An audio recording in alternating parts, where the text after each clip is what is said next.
1 ফেব্ৰুয়াৰি সোমাব গোটৰ মহিলাৰ 10,000 টকা। এই 8 প্ৰকাৰৰ মহিলাৰ একাউণ্টত সোমাব টকা।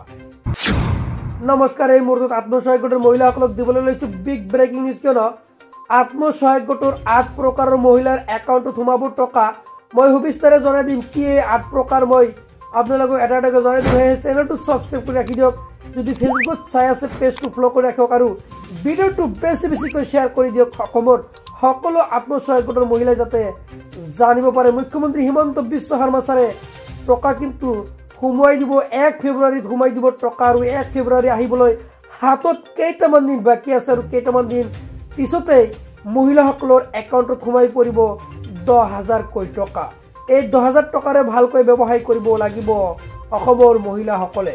হয়তো জানি লওক কোন কোন এই যি 8টা চৰ্ত 8 প্ৰকাৰৰ মহিলা কোৱা হৈছে। এই 8 প্ৰকাৰৰ মহিলা কি মই এতিয়া জনাই আছো। নাম্বাৰ 1, গোটৰ সাৰ্ভে লিষ্টত নাম থকা মহিলাৰ একাউণ্টত সোমাব এই 10,000 টকা 1 তাৰিখত।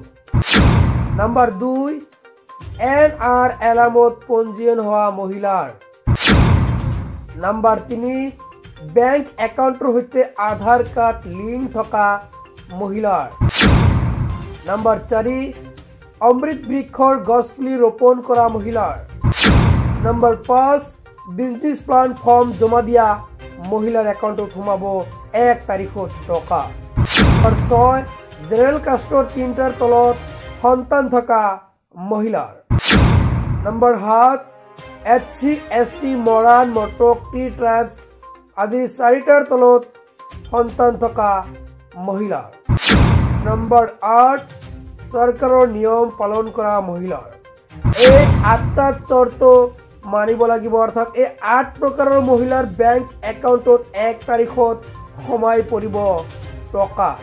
হয়, যিহেতু 1 ফেব্ৰুৱাৰী আহিবলৈ হাতত কেইটামান দিন বাকী আছে, সেয়েহে আপোনালোকে আগতীয়াকৈ খবৰ পাবলৈ, গোটৰ যিকোনো খবৰ পাবলৈ চেনেলটো সাবস্ক্ৰাইব কৰি ৰাখি দিয়ক।